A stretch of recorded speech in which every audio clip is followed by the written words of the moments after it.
So this locker room is the best. Mo Wagner came up to me after my first stretch in the third quarter and after halftime and said, excuse my language, you're a bad motherfucker. Never forget that. You're here for a reason. All the work you put in, you're competitive. You're a competitive dude, so go out and be yourself. And that really resonated with me. When I got back in, I stayed confident in myself, went out there, tried to make winning plays, and that happened.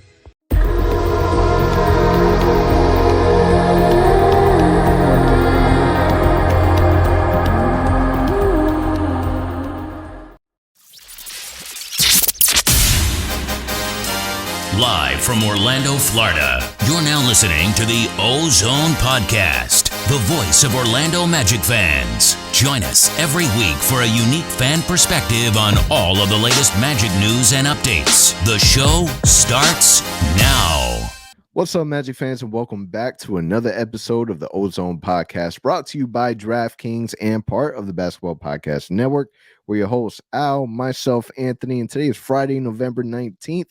Just getting ready for the weekend, and we got a massive win against the New York Knicks in what now kind of feels like our home court, Madison Square Garden. What's up, Al?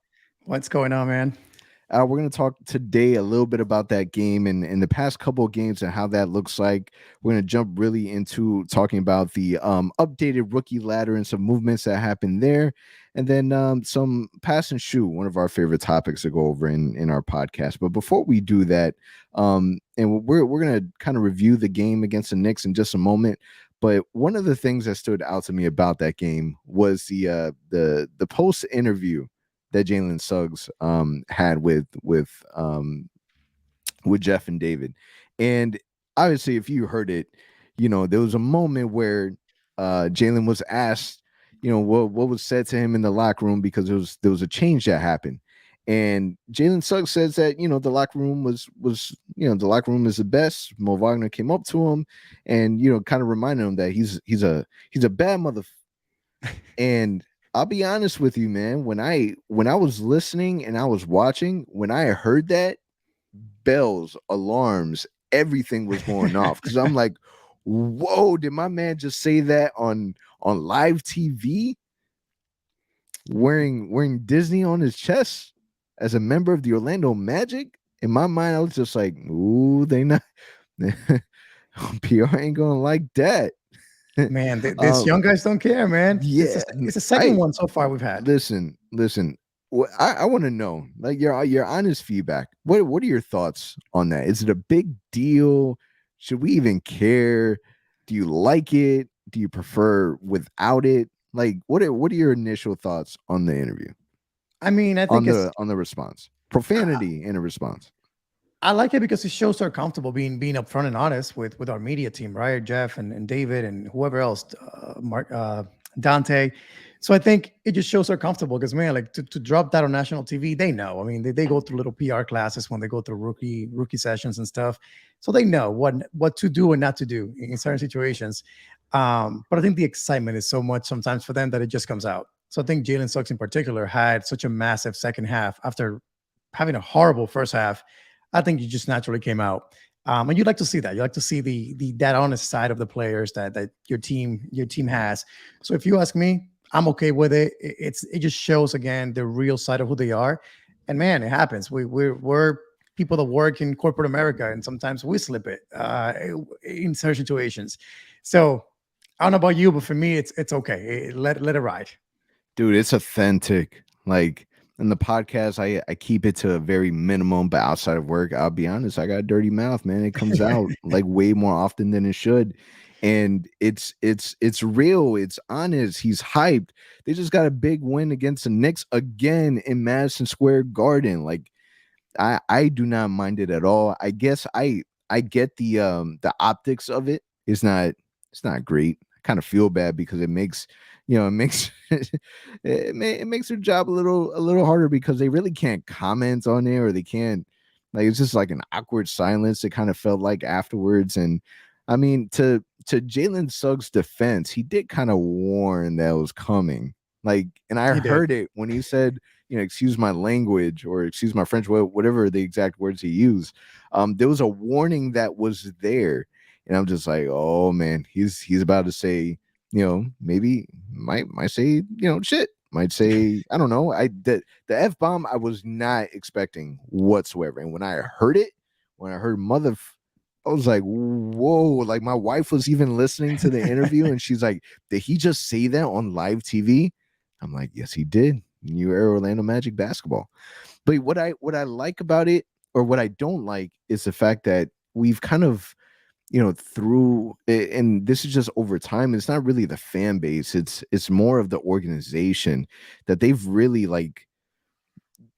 they've made the Orlando Magic so cookie cutter, so clean image, like everything needs to be perfect, like everything needs to be relatable in the terms of, well, we can't offend the tourist that comes here because that's where we get a lot of the money from. Man, if this was said in LA, if this was said in Miami, if this was said in New York, no big deal. Not even batting an eye. Yeah, it's not even batting an eye. Like this is the town, this is the city. Like, go somewhere with that. But here is a little different, where people kind of view it, not like that's kind of frowned upon. Like, I can only imagine the conversations that were had afterward.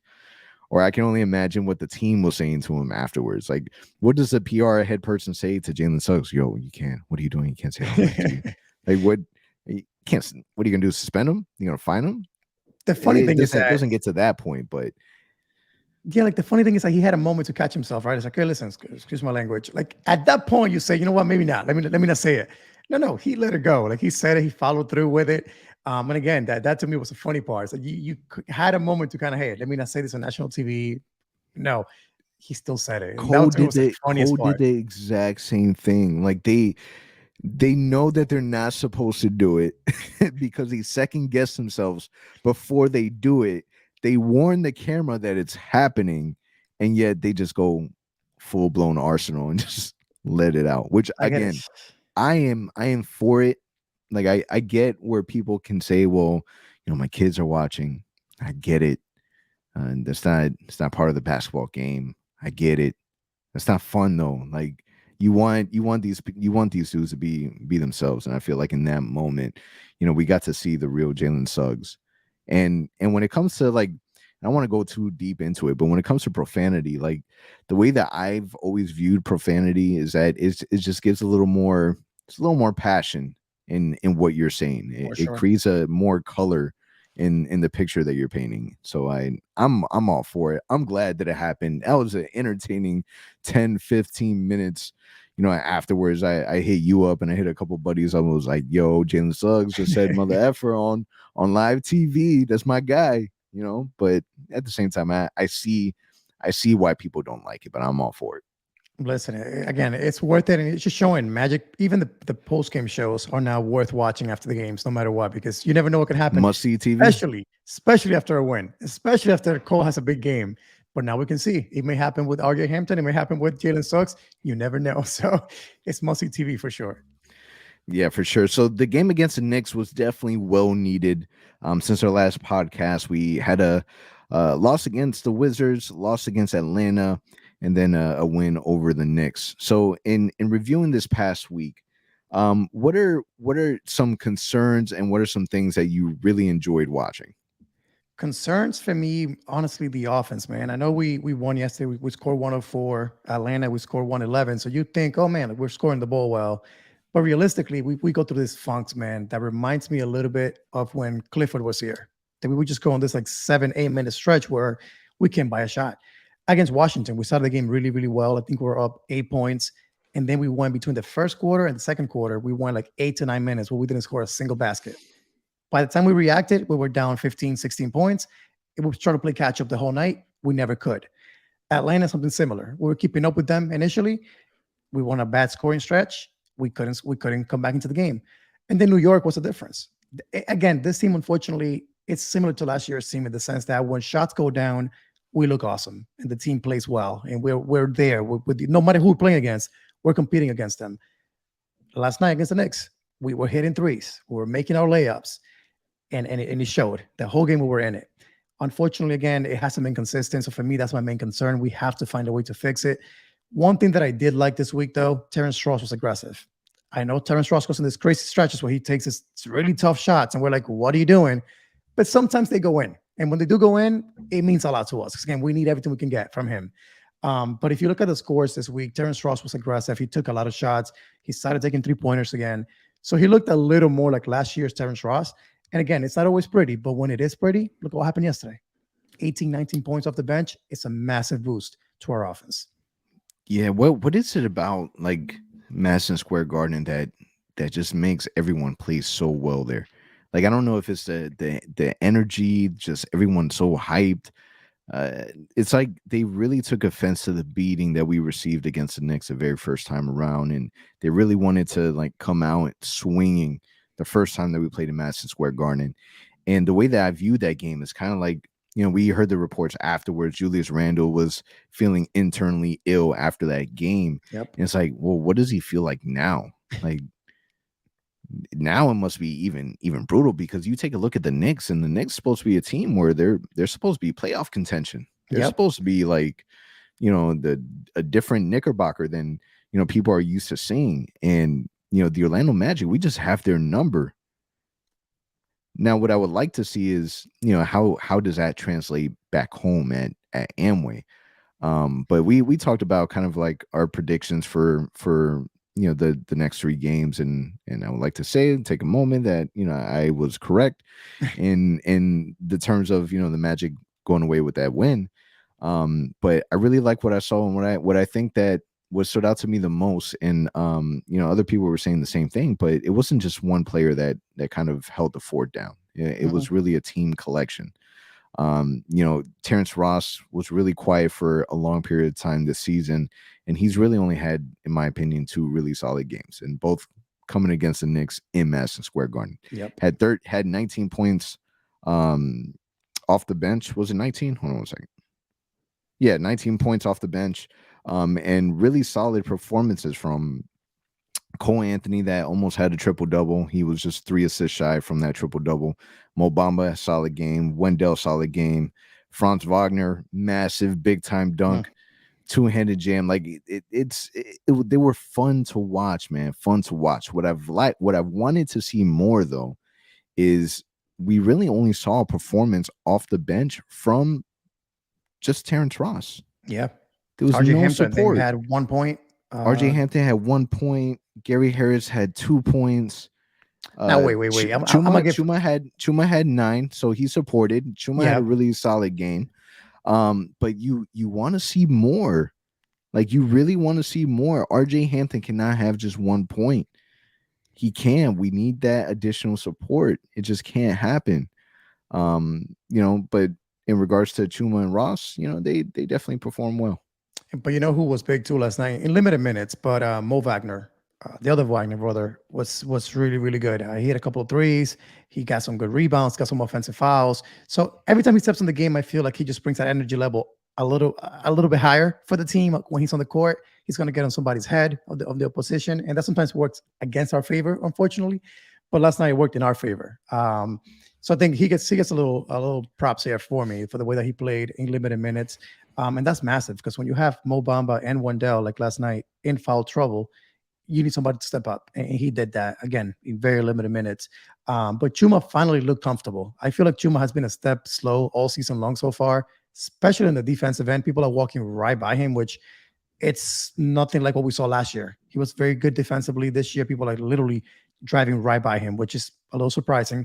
And his shot, which is understandable, have a lot of shots been short. When he shoots the 3-point shots, that could still be him getting conditioning levels to where they need to be. But he looked really good yesterday. And of course, Jalen Suggs, our guy that we talked so much already, but that second half was special. He was amazing defensively. He finally got a dunk. He's had the opportunity to do it like 3 or 4 times this season. And for some reason, he always loses the ball and kicks it out of bounds every single time. He finally finished it yesterday. And then that steal, I think it was a minute left. And right away, reacted, throw an alley-oop to Wendell Carter, who finished it. That was an amazing, amazing play. They were so hyped about it also. I was hyped. That's a big difference for me this year, the bench reactions. They are legitimately like an NBA team's bench reaction. Last year, it felt like some guys stood up, some guys cheered, but it wasn't quite there. Or in years past, I would say. this year, man, no matter what happens out there, an offensive foul for all that matters. They are cheering the teammates on. I think mostly brought that in from Dallas, and you can see it that's a big shift with our team. Yeah, I think it's a big surprise, and we talked a little bit about it in the beginning of the season. Like, what are our expectations for this team? And some of the guests that we had on, they all said pretty much the same thing. Like, you want to be able to. They didn't see the Magic making the play-in. They didn't see the Magic, making the playoffs, but they do expect the Magic to surprise people in certain games and steal away, some wins against teams that people wouldn't expect them to win. And beating the Knicks in Madison Square Garden is that. And this is still just the tip of the iceberg, man. The minute that these guys still become way more comfortable, we finally got to see a really, really solid performance from Jalen Suggs. And this is right after an injury where he did miss a game. There was a report that came out that Jamal Mosley said that Jonathan Isaac and Markelle Fultz are still working their way back in and that they're on their rehab protocol currently. But like, just wait for these dudes. The minute that you get Jonathan Isaac and Markelle back, like their impacts is going to be kind of hard to see right away because they do have to get accustomed to the team. You have to get readjusted, get comfortable back to playing, the speed of NBA basketball. But you bring these guys in and you're immediately improving the bench. Improving the bench. And I feel like this team needs that depth because it's one of those things where there's moments where you see that these players are tired. They play a little sluggish, but man, they got so much heart and they play with so much energy that they're for a while now. This is probably the first time that I really see and can't say that, man, we're fun to watch. And I think that other people are seeing that also. Yeah, I mean, but think about it. We're missing 4 rotation guys right now. Again, I think I said it last week, but when you have MCW, Etuan Moore, Fultz, and JI, those are 4 guys that can play minutes on any NBA team. I don't care what you bring to the table, whatever team, the Lakers, whoever it is. These guys will be getting minutes some way, somehow, especially when injuries happen. We don't have those guys right now. So that's a big, big hit on our depth. And whenever they are healthy, which hopefully, again, we don't know when that will be, but whenever that is, it will make us so much better. You won't see teams going on 18-2 run, 16-2 run, because guys can handle the other team's bench. You're going to have guys like possibly, I don't know, Jalen Suggs, Franz, whoever it may be, coming off the bench now, helping that second unit, whereas right now we don't have that. And that's a huge, huge hit. But let me ask you this. We talked about positives. What about negatives? Because we also lost 2 games. The Wizards, which in my opinion, we should have won. I was really upset that we lost that game. Bradley Beal didn't play. We unfortunately couldn't pull that one off. And even Atlanta, we played well, but then we simply let that one slide. They went on a crazy big run. But what about negatives with the team? What are you seeing out there with this Magic team that you're like, man, like we got to get something fixed quick on that particular area? I just feel like we can't just rely. So Wendell has been playing, in my opinion, very, very consistent in every game. He's someone that you can definitely rely on. But I feel like there's moments where we just watch Cole Anthony. And we just kind of hope that Cole Anthony takes us to, gets this team to win the ball game. And I feel like the players in itself, we're relying too much on Cole Anthony. And I feel like he just needs help, man. And this is where we talked about getting supports from the veteran. And we haven't got that. But when we do get it, we're winning.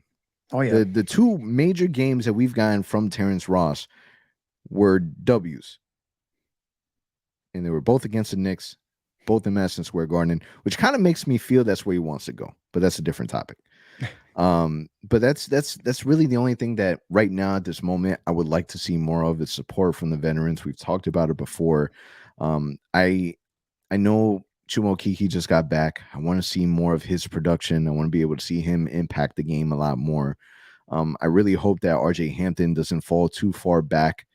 My fear with him is that, I don't want him to lose the confidence that he had, because at the end of last season, he was Rookie of the Month.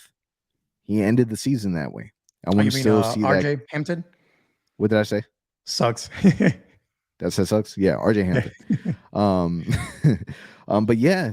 I mean, that's really the biggest thing. I just don't want people to stand around and just stare at at Cole Anthony. Cole Anthony's been doing amazing with us. He's been playing really, really well. And we're going to talk about more about his performance and kind of where he ranks efficiently. But we're relying too much on him, and I think Cole Anthony needs help. I agree with you. I think it's the secondary pieces that need to really help out, especially guys like Chuma Okeke. I know I've bashed already enough Ross and Harris, but if I can point a finger right now, it would be Chuma Okeke. I think he played so well the second half of the season after the Trace went down. He averaged like 16 points a game, 8 rebounds. He showed us flashes of what we can do in the NBA level. And unfortunately, it feels like that has changed quite a bit. And I get it. He's getting back into shape and stuff, but he needs to pick it up because, again, he's a big piece with JI out or when JI comes back. He's a big piece of our forward rotation, and he needs to contribute. So I think the vets, we know that already. We talked about it, but I think I want Chuma to show us a little bit more as the season progresses and as he gets a little more acquainted to the team, the new coaching staff. We knew it will take some time, but we need that to happen a little bit quicker. Yeah, definitely. Now, with Jalen Suggs also being out and missing one of the games, what were your thoughts on the team plugging in Gary Harris over RJ Hampton? Can I do a simple next question on that one? Can we do a pass? No, man. I think on a serious note, we were talking about it before we started recording, but I can't put my finger on what the issue is with Gary Harris. I really can't.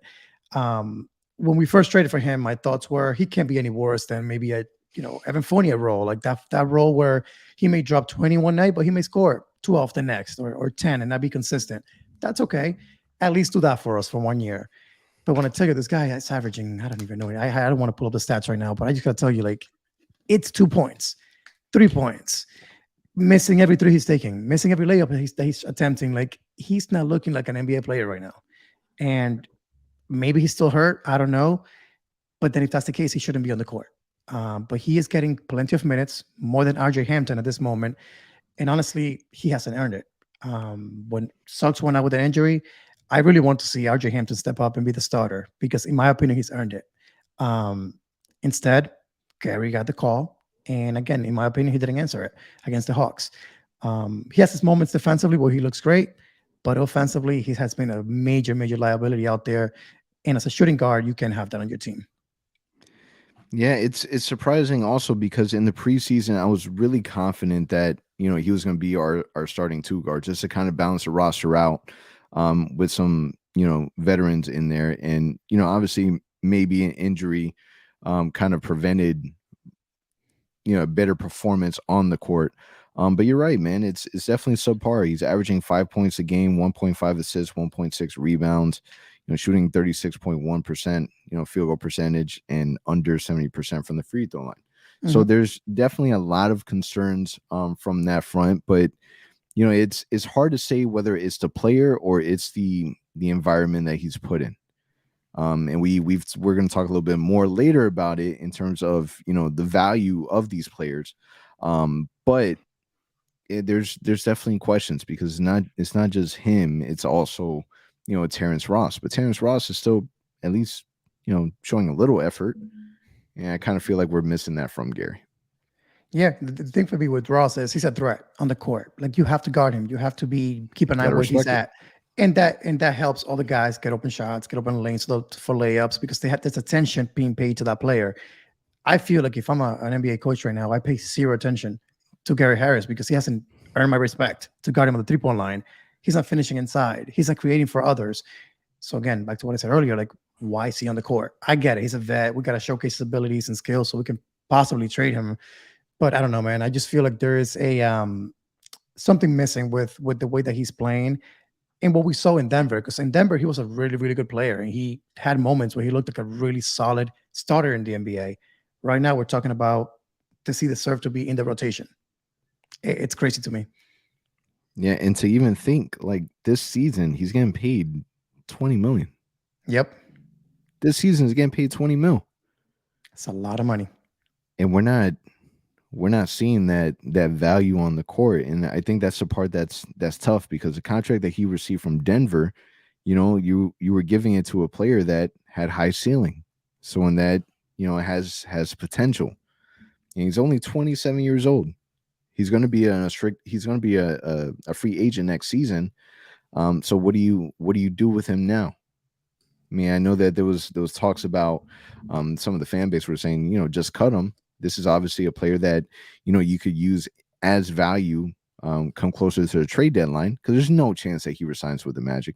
Zero chance. I don't think so. Definitely not for that contract that he got originally. His original contract was what, 4-year, 84 mil. Mm-hmm. Yeah, we're not coming close to that. Everyone was freaking out when we gave that contract to Evan Fournier. At least Evan Fournier was like doing work. People didn't like the work he was doing, but he was at least doing work. He was impacting the game, and we're just not getting that from Gary Harris. Yeah, and the thing is that you would think he would be playing at a high level because he wants that contract, maybe not from the Magic, but from a different team. At this point, he's looking like Otto Porter to me. He's going to get a minimum contract with the Warriors, like the way that he did. Like, I don't see what team is going to give him $10 million right now the way he's playing, let alone 15, 20. So I don't know. I feel like he might be a vet, but he's 27 years old, man. I don't see how he can go to a team, no matter what level of competition, a championship contender or not. He should be, again, playing better basketball, unless he's had a lot of injuries recent years. Injuries caught up to him, and we're just not realizing it. His agent can easily paint a story. He got traded to a team that decided to go young, develop young players. Really didn't have an opportunity to highlight his strengths because the focus were on young players. So, I think there's his agent can use that story, but the Magic front office can kind of use that story also when it comes to seeing what his trade value is around the trade deadline. So for those that were saying, just cut him, it's not. Nah. We're gonna at least try and find a way to utilize that in some type of value, because we have too many young guys and not a whole lot of players that can really fill that, fill the money portion of any business transaction. I think if you're the Magic, though, you try to make a trade ASAP. If he continues to play the way he is, December 15th is usually the window when trading season kind of starts happening again. You look to make that trade quick, man, because the longer this drags on and the more he plays the way he's playing, the more window of time it gives teams to say, hey, he hasn't done it for you all season. Like, why would we pay you premium price? And the scary thing for me is, does a team get him for a second round pick? Like, that does nothing for us, because we know our front office will turn around and trade that pick for nothing. So ideally, we get something back from him, a young player, a future first, something. But then again, he makes so much money that it makes it really difficult as well. So it's a challenge no matter what. Yeah, and I'm taking a look real quick at the money, and I want to say he's our highest paid player. He is. I want to say, is he? Yeah, I'm taking a look. Jonathan Isaac, he just signed his contract extension around the, what was it, 80? Once it was 80. Yep. 4-year, 80 mil. Is that what that was? Yeah. Yep. I don't know. We just want to see more. And you hope that at least the locker room side is solid. We even heard from Etuan Moore. Etuan Moore was helping out with some of the younger guards and their floater, impacting them that way. You kind of want to hear those things out of your vets, your Gary Harris, your Terrence Ross. Yeah, it's much needed. Again, these young guys can only do so much. They're still learning. They're still learning the NBA game at this point. They need the vets to be vets and help them out. That's all they can ask. Yeah, definitely. All right, we're going to get into our pass or shoot. So we were going to start that one off with Gary Harris, but we're going to cross that off because I think we pretty much answered everything that we would say in this portion. But do you feel like Magic fans deserve an update on the injury rehab of Jonathan Isaac and Markelle Fultz? I'm going to shoot a Steph Curry half-court shot on that one and definitely make it. But yeah, man, I know it's a hot topic with the Magic losing, especially. This always comes up. The Magic lose 2-3 games in a row and it comes right back up. What's going on, Markelle? What's going on with JI? What have we heard anything? So after that, that loss against the Hawks, it was Magic Twitter was going at it, asking for updates and what's going on. We deserve to know more. And I replied to someone simply saying, all we need is information. Like, we're not asking for a timeline. We're not asking for you to tell me he's going to be back December 25th. No. Just tell me what's going on. What's the outlook? I know they're recovering, but give me some information on how they're doing. What are they working on? Are they doing contact? Are they not? All we heard was, and all we continue to hear from Coach Mosley is they're going through their rehab protocols and everything's going well. Period. Same phrase every single time. And I think that as a fan base, man, like again, not for nothing, but here I am, myself and many others out there buying season tickets, showing up to every game, supporting the team. It's hard to, drop your hard-earned money on a team that you love and care for and just not get any updates. Like, we're paying this dude to run our team. I think we deserve some sort of explanation, updates. Give me something. So yeah, I think 100%. I agree with those fans that just simply want something in regards to our top two players on our roster. I see both sides. Like, I see why the front office they don't like to put a time frame on it because they don't want to rush. They don't want to force these players to feel a certain way about being forced to get on the court. That's kind of like the main issues that occurred between Markelle and Philadelphia. And I feel, and I'm trying to think, how was it before? Maybe if it was the same with Jonathan Isaac or any other scenario, but kind of feel like Markelle was one of the first ones that they said, we're not going to put a time frame on it. We're going to put our arms around him and we're going to make sure that he feels welcome, that he feels, at home, and he knows that we're on his side. And I feel like that's really created a really good relationship between Markelle and the organization.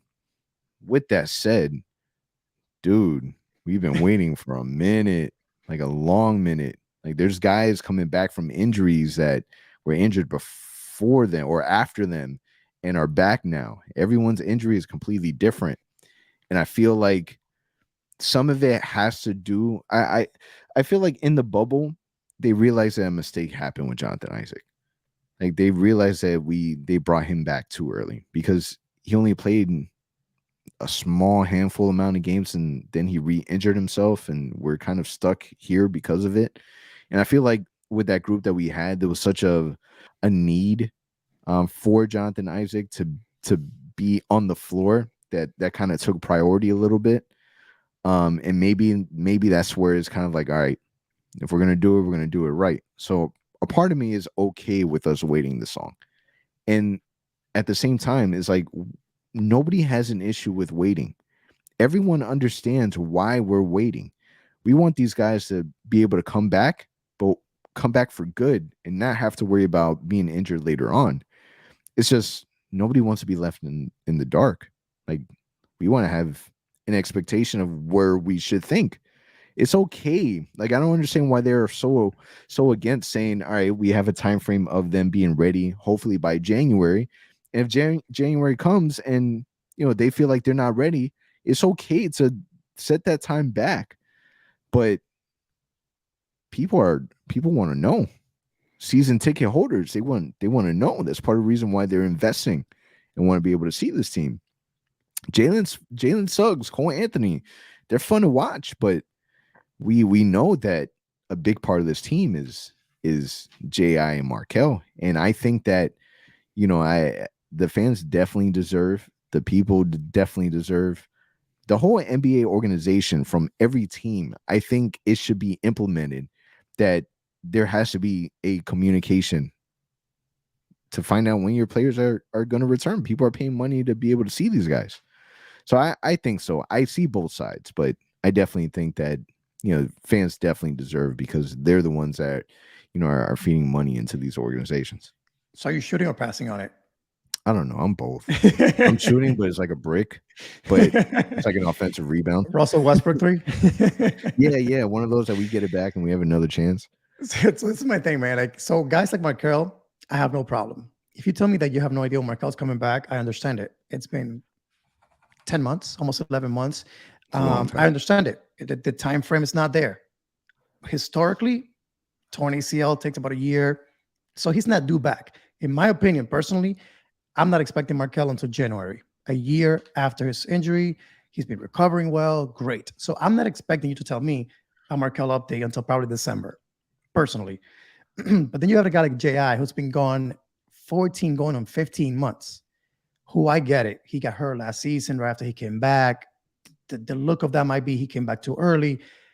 My thing is, man, he might make the same move, God forbid, game 1 when he comes back. And God forbid that knee might buckle again. And he might be gone another year. Like, you never know with injuries what could happen. So JI is never allowed to do another Euro step for the rest of his NBA career. Never allowed. But It my should be thing is forbidden. this. It feels to me, I could be wrong 100%. That's why the front office has to talk to us so they can tell us their thinking. But to me, it feels like they're like, we're going to make sure that knee is so goddamn good that no matter what he does, 8,000 euro steps a game, that knee cannot break. He just can't. But guess what, man? It's basketball. You're jumping all day long. You might step on someone. You might land awkwardly. You never know. So when your thinking is, we're not going to tell you anything. JI is doing okay. He's rehabbing okay. We've heard, I think, 3 or 4 times from the front office since he got hurt last year. Again, in 15 months. That's an average of about an update every 3 months. And the updates have been the same updates every single time. He's doing well. He's doing well. He's doing well. No setbacks. Well, guess what, buddy? 15 months into a ACL injury, it's a setback in my eyes because Klay Thompson got hurt twice with massive injuries. He's already working out. The Warriors are putting up an update every 2 weeks on this guy. He's doing better. He's doing contact. He's due back somewhere maybe around Christmas. There's a hype being built amongst Warriors fans because they know it's happening. He's posting videos about it. Steph's talking about it. Draymond's talking about it. So, man, there's something happening that the fan base can expect something. With JI, I'm like, June next year, by 2030? Like, I don't know at this point. So it feels like we are in the dark. Again, it feels like we just don't know what to expect. And I don't think it's the right thing to do, not only to us as fans, but the team as well. Like, does the team know? That also cannot feel good. Like guys like Chuma, Franz, they're playing their butts off here. And then all of a sudden, JI becomes a starter. Like, that's not fair to them either. Like, there's got to be communication there, which I hope is happening. But yeah, I think that something's got to change. And again, the right thing would be to make a communication and just give us some sort of updates, not timeline, not December, nothing. Just what's going on with the recovery. That's I think the part that makes it rough is that you had Jonathan Isaac on a podcast say that if it was his choice, he'd be playing right now. That he believes maybe it'll be around December. So you're allowing him to go on Fox News, out of all places, and have this podcast, but you cannot talk to your fan base about it. It doesn't make sense. That's and they probably the PR team probably knocked on his door the same way they knocked on Jalen Suggs. Like, yo, you can't say that. You need permission. All right. So the next pass or shoot. So one of our frequent listeners asks, did the Magic get good value in the Vucevic, Gordon, and Fournier trades? Looking back, did we win those trades, or is it still too early to tell? I'm going to pass because personally, I think it's too early to tell. But I will say, I'm going to do one of yours. I got the offensive rebound, and I'm thinking about what to do next. But in my opinion, if you look at the stats of guys like Gordon, Vucevic, and Fournier so far with their respective teams, they're not impressive. They're not better than they were doing with us. And Fournier, not for nothing, Fournier has not, I had the stat pulled up earlier, has not played in 5 out of the last 6 fourth quarters for the Knicks. This is a guy you're paying $18 million to. This is a Gary Harris situation. Kemba Walker too, by the way. So Knicks fans, enjoy that. But look at Aaron Gordon. Not even averaging 14 points a game like he used to average for us. Not averaging more than 10 rebounds a night. So his stats are not something to look at and be proud of or say, hey, this guy's doing it for us with the money we're paying him. And Vucevic, I understand why, it's now a third wheel in Chicago instead of being the man like he was in Orlando. So from that perspective, I think we won. And the value that we got, the salary relief, Franz has made that trade look amazing. Wendell Carter hitting threes like he is Vucevic all of a sudden. Man, like there's a lot of things to like, but I do agree a little bit insane. It's too early, in my opinion. But what about you? So I mean, with the Fournier, because what did we get back for Fournier in Boston? 2 second-round picks. Yeah. So I mean, we take a look at the Chicago deal. I mean, the Chicago already looks solid. Oh yeah. Like Wendell, I was already immediately a fan for. Franz was definitely the biggest surprise in my opinion. This is someone that currently right now has raised in the rookie ladder and is third on NBA's rookie list right now. He is somebody that surprised everyone because I remember everyone saying I was one of those people that said, damn, like, did we mess this up? Did did we really mess this up? We could have had this guy, we could have had that guy, we could have did this, we could have did that. We needed shooting, and he is definitely the biggest surprise, the dark horse that nobody was expecting. He is the outcome of the millions of dollars that we spent on the analytics machine that was supposed to give us an advantage over all these other NBA teams. He was that guy. And so far, it's early. So far, it's panned out. Now, this isn't even including the 2023 pick that we're also, the 2023 first round pick that we are also getting from the Bulls. So immediately I take a look at it, 100%. 100%. We got the Bulls. 100%. We take a look at Denver, and we get Gary Harris, RJ Hampton. Did we get anything else from that deal? First pick, 25. 25. So, I mean, I really wasn't high on Aaron Gordon to begin with. So I would still consider that a win on our side. I still like the ceiling that we have from RJ Hampton. We're still trying to figure out how that dynamic works with the roster. And then, you know, that pick from 2025 is something that you're going to add on to the team later on. So I think all in all, definitely Chicago, Boston, and you can say this or that. And then Denver, you know, I think Denver is the one that we're still waiting for. I think so too. But remember, when you look at Fournier, people are like, oh, we got nothing for him. But reality is you traded 3 months of Fournier. Like, you didn't really trade at Fournier with 2 years left on his contract. Gone. Yeah, he was gone no matter what. So at the end of the day, you got something for him. Now, are we ever going to use those second round picks? Probably not. But again, at least it gave us the minutes to play RJ Hampton last season and things like that we couldn't have done had him been on our roster. But yeah, man, I think when you look at it from with an open mind, yes, we miss Vooch. Yes, our team was solid for the last couple of seasons, but the ceiling of this team now going forward is so much higher than it was before. The flexibility that we have with draft picks and salary cap space, and thankfully the way our draft planned out. I mean, honestly, like you said earlier, I did never expect to see what France has done being done probably until like years from now, 2 years from now. This kid is playing like a vet right now. The moment Jalen Suggs starts to play to his level, it's going to make this draft look amazing for us. Yeah, I agree. Definitely. I front office did a good job. I said it earlier during the offseason. I am A-okay with them signing a contract extension like ASAP. Oh yeah. Because the team that they've created now, its ceiling has definitely been increased. Just with that contract extension, if we can just put in fine prints, must release, you know, expectations for return from injury. Please. have to do it. Yeah, for sure. All right. So predictions for the week ahead. We're going to continue our road trip. We got tonight's game against Brooklyn, Saturday in Milwaukee, Monday in Milwaukee, and then Wednesday versus Charlotte. What are your predictions? Tough road trip ahead. I mean, we do go back home and face Charlotte, but man, Brooklyn, Milwaukee. I think, unfortunately, those 3 losses. Nothing we can do about those, in my opinion, unless something crazy happens and we get a Cole Anthony 30-plus game with France scoring 30 in that game too, or 25. So if the team can hit shots, that's the key. Like I said earlier today, if the team can hit shots, we may have a chance and steal maybe one of those 3, but probably not. Charlotte's a little bit more doable back home right before Thanksgiving. I think there's a possibility on that one. But again, depends on health, depends on our shooting that night. So potentially 1-3, best case scenario 2-2, but that would be amazing. Yeah, I see Brooklyn, Milwaukee going to be really tough. If I was to put my money down, it would definitely be against that Hornets game. I feel like Cole Anthony just destroys the middle ball every single chance he gets.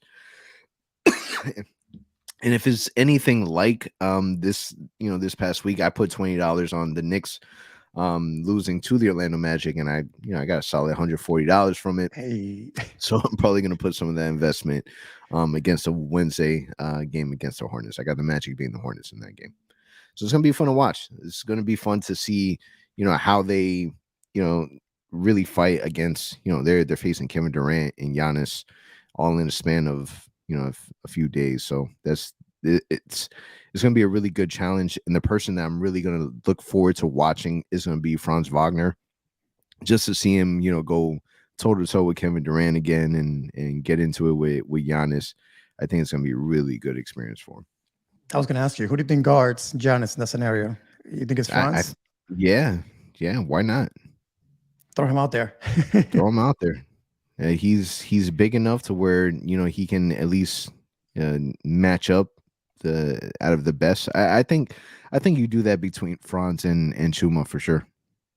Yeah, I think they take turns. I mean, you have Wendell too that can take a beating a little bit, but I think Franz a little more mobile, can stay a little better with Giannis. But then again, he needs to build up a little more, buckle up. But it's gonna be a fun game. And again, Franz, man, every single night that passes just keeps impressing us. So hopefully that continues throughout the week ahead.